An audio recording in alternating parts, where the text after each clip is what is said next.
नमस्कार साथियों, मैं अनिल चौहान। देश में एक बहुत हो हल्ला हो रहा है और इस हो हल्ले का मुख्य कारण है विपक्ष का एक होना। कोई भी गाड़ी दो चक्के से चलती है, लोकतंत्र भी दो चक्के से चलता है, एक पक्ष और विपक्ष। अगर विपक्ष ना हो तो पक्ष मनमानी करता है, तानाशाही करता है, जैसा कि आज चल रहा है।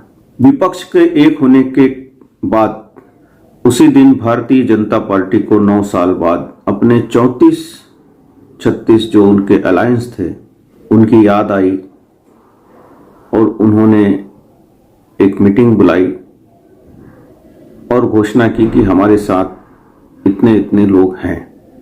एक तरफ नरेंद्र मोदी बोलते हैं कि मैं अकेला सब पर भारी। सुन लेते हैं एक बार प्रधानमंत्री मोदी ने क्या कुछ कहा। देख रहा है, देश देख रहा है, एक अकेला कितनों को भारी पड़ रहा है, एक अकेला कितनों को भारी पड़ रहा है। अरे नारे बोलने के लिए भी उनको बदल करना पड़ता है। जो भी ये बोलता है घंटे भर से आवाज की जवाब देना है। आदरणीय सभापति जी, मुझ अकेले से सब लोग डर रहे हैं, तो फिर इस 32-34 जो अलायंस के पार्टी के एनडीए के लोग हैं उनको लाने का एक जगह कारण क्या? विपक्ष एक जगह आया और देश के हित के लिए ये बहुत जरूरी था, हम उनका स्वागत करते हैं।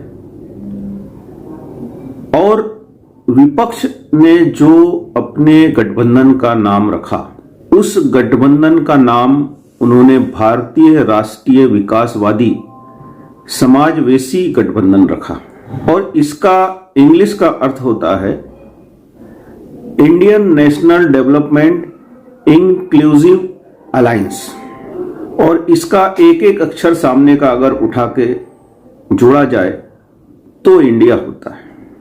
खैर, इस अलायंस के एक साथ आने से, इस अलायंस में देश के बड़े बड़े नेताओं का समावेश होने से, जिसमें बड़े बड़े चेहरे हैं, जैसे ममता बनर्जी है, जैसे शरद पवार है, जैसे राहुल गांधी हैं, बहुत ऐसे बड़े बड़े चेहरे हैं। जो सभी चेहरे दूध के धुले नहीं हैं, लेकिन फिर भी चेहरे हैं जो देश की राजनीति की दिशा और दशा बदल सकते हैं। ऐसे चेहरों का एक जगह आने से 26 या 24 लोगों की जो अलायंस हुई है, लेकिन भारतीय जनता पार्टी को ऐसा लगा कि हम भी बड़े अलायंस हैं, बड़ी पार्टी तो है ही, लेकिन हम भी बड़े अलायंस हैं। और उन्होंने ताबड़तोड़ कुछ 32-36 लोगों की मीटिंग लगाई और कहा कि हमारे साथ में भी इतने अलायंस, इतनी पार्टी है। खैर, ये सब तो चला, देश में नाम बदलने का सिलसिला भी चल रहा है। देश के अंदर में जब से भारतीय जनता पार्टी आई है तब से मुसलमान शब्द से उनको पहले से ही नफरत थी और अब उनके हाथ में पावर आ गया है। योगी महाराज के हाथ में पावर आ गया है, तो योगी महाराज ने टारगेट कर करके देश के जो उत्तर प्रदेश के मुसलमान थे उनको एनकाउंटर करना शुरू किया, उनके घर में बुलडोजर चलाना शुरू किया और जो हिंदू अपराधी हैं उनका बचाव करना शुरू किया। और आधी रात में जाकर ठाकुर के द्वारा बलात्कार की गई एक दलित महिला के घर में जाकर आधी रात को धमकी देना और उनके जो लाश थी उसको आधी रात को जला देना, ये पहले मुख्यमंत्री का काम हमने देखा। और पहले नहीं, इसको गुंडा मुख्यमंत्री हम बोल सकते हैं। तो पहले से ही उनका जो कैरेक्टर रहा है गुंडा तत्व का रहा है। साधु तो हर अधिकतर गुंडे जो है वो साधु के रूप में आ जाते हैं ऐसा, और कई साधु अपराधी और बलात्कारी निकल जाते हैं। तो किसी पाखंड पे हम नहीं जाना चाहते। हाँ, लेकिन देश के अंदर में जिस तरह का ट्रेंड मुसलमानों के प्रति चल रहा है, क्रिश्चियनों के प्रति चल रहा है, ये कहीं ना कहीं देश की गरिमा को धूमिल कर रहा है विश्व भर में। मैं बहुत ज्यादा नहीं बोलना चाहूंगा अभी, क्योंकि मुझे इसलिए बोलना पड़ रहा है कि ऋषि सुनक एक नाम इंग्लैंड का, वो वहां के प्रधानमंत्री हैं और भारतीय मूल के हैं। ये बहुत बड़ी बात है। विपक्ष का फुल फॉर्म जो भारतीय राष्ट्रीय विकासवादी समावेशी गठबंधन है, ये जब बना तो जो संघ और जो एनडीए के लोग, एनडीए नहीं बोलेंगे, भारतीय जनता पार्टी बोलेंगे, तो इन्होंने देश भर में हिंदू संगठनों ने एक अभियान निकाला कि इंडिया शब्द जो है वो अंग्रेजों के गुलाम का प्रतीक है। सही बात है, बहुत अच्छा हुआ, ये हमको अभी तक नहीं पता था। चलिए, भारतीय जनता पार्टी के लोगों ने 70 साल पहले लड़ाई नहीं लड़ी, लेकिन उनको अब 70 साल बाद ये पता चल गया कि इंडिया नाम जो है गुलाम का प्रतीक है। लेकिन इस इंडिया नाम के बाद इंग्लैंड से नफरत होना चाहिए, क्योंकि अंग्रेजों का गुलाम 200 साल रहा है देश। तो 200 साल जिसने गुलामी की, उस देश का के प्रति नफरत ना होकर उसके नाम से, उसका दिया हुआ नाम से नफरत है। लेकिन उस देश का जो प्रधानमंत्री भारतीय मूल का बना है, अब वो देश प्यारा होने लगा। भारतीय मूल के ऋषि सुनक जब G20 में इंडिया आए तो उनके स्वागत के लिए अश्विन चौबे, जबकि प्रधानमंत्री को जाना था, एक प्रधानमंत्री आ रहा है तो दूसरे प्रधानमंत्री को वहां जाना चाहिए, लेकिन उनके पास अश्विन चौबे को भेजना एक प्रकार से मेरी नजर में, एक भारतीय मूल का प्रधानमंत्री है वो ऐसा नहीं कर रहा हूं, लेकिन मेरी नजर में एक प्रकार से वो किसी दूसरे देश का, चाहे वो मित्र देश हो या चाहे दुश्मन देश हो, दूसरे देश का प्रोटोकॉल के हिसाब से अपमान है, पहला।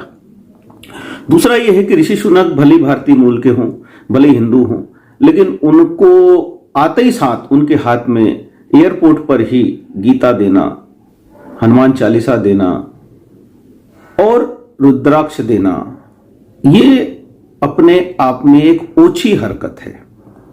आप जाते समय किसी का सम्मान करिए, जाते समय उसको जो भी आपकी संस्कृति है उसको बताइए, समझाइए, उसके बाद में जाते समय उसको दीजिए। चलो, उसका भी हम ये नहीं करते क्योंकि हिंदू है इसलिए आपने दिया है। लेकिन बड़ा सवाल ये है कि ऋषि सुनक भारतीय मूल के हिंदू हैं, इसलिए आपने उनका स्वागत किया, और उनका स्वागत यानी इंग्लैंड का स्वागत हुआ। तो आज की डेट में ऋषि सुनक जो हैं वो भारतीय मूल के भले ही हों, लेकिन इंग्लैंड के प्रधानमंत्री हैं, जो इंग्लैंड ने हमारे ऊपर 200 साल राज किया, यानी हमारे गुलामी के प्रतीक के प्रधानमंत्री। तो आपको इंडिया नाम से जो गुलामी का प्रतीक है उससे नफरत हो रही है, उससे चिढ़ हो रही है। उसके नाम बदलने के कारण आप देश का नुकसान कर दोगे, देश की जो अर्थव्यवस्था उसको खत्म कर दोगे, वो चलेगा। लेकिन ऋषि सुनक का आप स्वागत करोगे, सम्मान करोगे। अगर ऋषि सुनक की जगह देश का भारतीय मूल का कोई मुसलमान प्रधानमंत्री वहां का होता, तो क्या आप जिस तरह ऋषि सुनक का सम्मान किए हो, उसी तरह ऋषि सुनक की जगह उसका भी सम्मान करते, उसको भी कुरान देते? तो भारतीय जनता पार्टी की दोगली राजनीति से देश को सावधान करने का समय आ गया है। जो व्यक्ति बोलता है कि हर रोज एम्स बन रहे हैं, हर रोज कॉलेज बन रहे हैं, जिन पार्टी की औकात काम करने की नहीं है, सिर्फ सड़क बन रहे हैं देश में, सड़क के अलावा अगर विकास उठा के देखा जाए तो जीरो है। हाँ, विकास हुआ है, अडानी का हुआ है, अंबानी का हुआ है, अभी जीटीवी के चेयरमैन चंद्रा जी का विकास हुआ है 5,000 करोड़ माफ करके, लेकिन विकास देश का नहीं हुआ है, विकास देश के नागरिकों का नहीं हुआ है, विकास किसी किसान का नहीं हुआ है, विकास किसी मजदूर का नहीं हुआ है, विकास किसी मध्यम वर्गीय का नहीं हुआ है, विकास किसी मध्यम वर्गीय व्यापारी का नहीं हुआ है, विकास किसी असंगठित मजदूरों का नहीं हुआ है। विकास हुआ है तो सिर्फ भारतीय जनता पार्टी का, जिसके हजारों कार्यालय, आलीशान कार्यालय बन गए हैं। विकास हुआ है भारतीय जनता पार्टी के नेताओं का, उनके बच्चों का, जो हाल ही में आपके सामने नजर में आता है कि जो अमित शाह का लड़का जैसा, जिसको बॉल पकड़ना नहीं आता, जिसको बैट पकड़ना नहीं आता, जिसको उसकी ABCD नहीं पता है, वाइड बॉल किसको बोलते हैं, आउट के कितने तरीके होते हैं, बॉलिंग के कितने तरीके होते हैं, ऐसे व्यक्ति को हजारों करोड़ रुपए की जो खजाने की जगह है BCCI, उसमें बैठाया गया। अब BCCI भी भारतीय क्रिकेट बोर्ड है, उसको भी इंडियन क्रिकेट कहा जाता है। और सबसे बड़ी बात है कि वो क्रिकेट जो है ये भी गुलामी का प्रतीक है, और इस गुलामी के प्रतीक से इनकम ऑफ जो सोर्स हो रही है, करोड़ों रुपए की कमाई हो रही है, वो चलती है।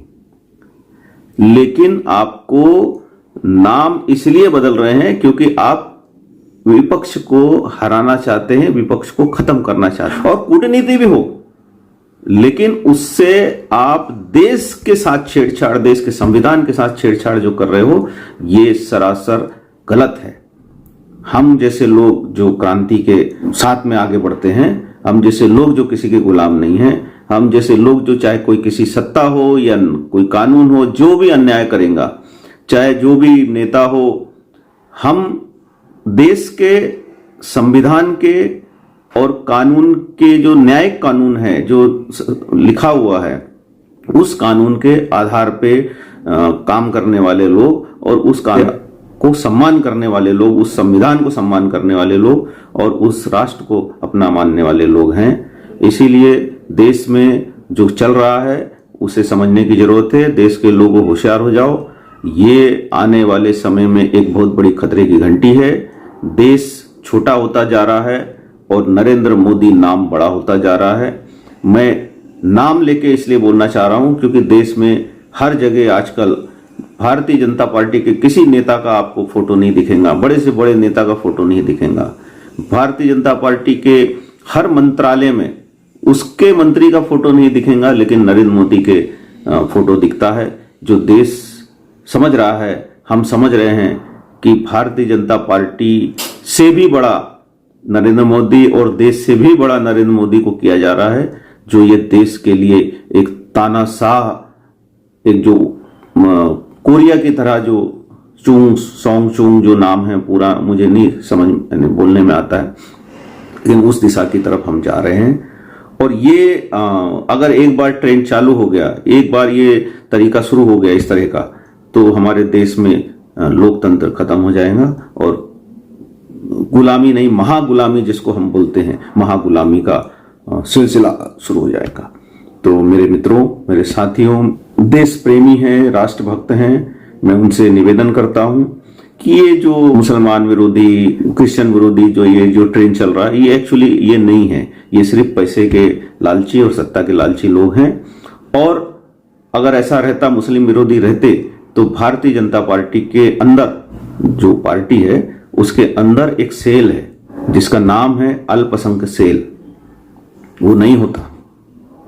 और भारतीय जनता पार्टी के अंदर में बड़ी बड़ी पोस्ट पे जैसे नकवी बैठे हुए हैं, जैसे शहनवाज हुसैन बैठे हुए हैं, ये मिनिस्टर, केंद्रीय मिनिस्टर रह चुके हैं, बड़ी पार्टी के बड़ी पोस्ट पे हैं, तो ये नहीं होते अगर इनको मुसलमान से विरोध होता है। ये जानबूझ के ऐसे लोगों को अपमान करते हैं जिससे ये देश में बवाल मचे। ये जिस तरह गाय की बात करते हैं, गाय हमारी माँ है। अगर इनकी गाय माँ है तो मैं चैलेंज करता हूं कि ये देश का कत्ल खाना जितने हैं, हिंदुओं द्वारा मैंने उस मुसलमान जो चला रहे हैं उससे ज्यादा जो बड़े बड़े कत्ल खाने हिंदुओं के चल रहे हैं, पूरे देश के कत्ल खाने बंद करें अगर इनके दम है तो। लेकिन अमित शाह बोलता है कि नहीं, देश का कत्ल खाना बंद नहीं होगा, देश के अंदर में गाय कटेंगी। तो जब देश का प्रधानमंत्री बोल रहा है गाय कटेंगी, तो देश की भारतीय जनता पार्टी और उसके जो इमचू चिमचू जो हिंदू संगठन है, चाहे वो बजरंग दल हो, चाहे विश्व हिंदू परिषद हो, इनको अधिकार नहीं है देश के अंदर में इस तरह के आंदोलन करने का। कि आपकी जब पार्टी, आपके नेता जब बोल रहे हैं कि गाय कटेंगी और गाय देश से बाहर बड़ा एक बिजनेस चलेगा, तो आप क्यों किसी दूसरे को तकलीफ दे रहे हो, क्यों किसी गरीब को परेशान कर रहे हो? अगर आपके अंदर दम है, विश्व हिंदू परिषद के अंदर दम है, और अगर आपके जो दूसरे हिंदू संगठन है, बजरंग दल है, जिसकी जो ताकत की बात करते हैं बजरंगबली की, अगर आपके अंदर दम है तो आप अपने नेता अमित शाह के पास जाके खड़े होके उसको डंके की चोट पे बोल के बताइए कि तू बंद कर रहा है कि नहीं कर रहा है, या आप अपनी सरकार से बोलिए कि तुम बंद कर रहे हो कि नहीं कर रहे हो देश के अंदर कत्ल खाना। तो शर्म आनी चाहिए। तो हर देश के नागरिक को जागृत हो जाओ। ये सब नौटंकियां जो चल रही हैं भारतीय जनता पार्टी की और जो बाकी जो टुचपुच्चों की, और ये चाह रहे हैं कि अन्य देश में बस झगड़े हों आपस में हिंदू मुस्लिम के। 80% हिंदू जो हैं देश के, वो भारतीय जनता पार्टी के साथ पूरे नहीं हैं। अगर ऐसा होता तो देश के अंदर में भारतीय जनता पार्टी की सरकार के वोट परसेंट सिर्फ 27-28% नहीं होते, टोटल मिला के एनडीए के वोट परसेंट ही कुछ 32-33 है। तो हिंदू अगर 80% इनके साथ होते तो इनके पास 80% वोट होते है। तो देश के लोग समझ जाओ कि इनके साथ हिंदू नहीं है। हिंदू जो असली लोग हैं, जो काम करने वाले, जो बेचारे पर रोज की आना जाना खाना अपने परिवार में खुश रहते हैं, उस बचपन से लेके आखिरी तक मुसलमान, क्रिश्चियंस, बुद्धम, जितने पंजाबी, हर किसी के साथ, जैनी हो, जो भी हो, हर धर्म के साथ में मिल बांट के खा के दोस्ती यारी से रहने वाले लोग हैं। और उनके बीच में आप जो झगड़े लड़ा रहे हो, उनके बीच में जो बैर डाल रहे हो, ये ऐसा लग रहा है कि हमारे को सत्ता मिल गई और लेकिन जिस दिन इस देश की जनता का मूड खराब हो गया, उस दिन मुगलों को खदेड़ दिए, अंग्रेजों को खदेड़ दिए, कईयों को खदेड़े हैं। आपका नंबर लगते देर नहीं लगेगी और हम जागरूक होने लगे हैं। इसलिए बाकी लोगों को भी जागरूक करो और देश की इज्जत बचाने का, देश का सम्मान बचाने का, देश का लोकतंत्र बचाने की समय आ गया है और इसकी जिम्मेदारी हम सब भारतीय लोगों की है। नमस्कार।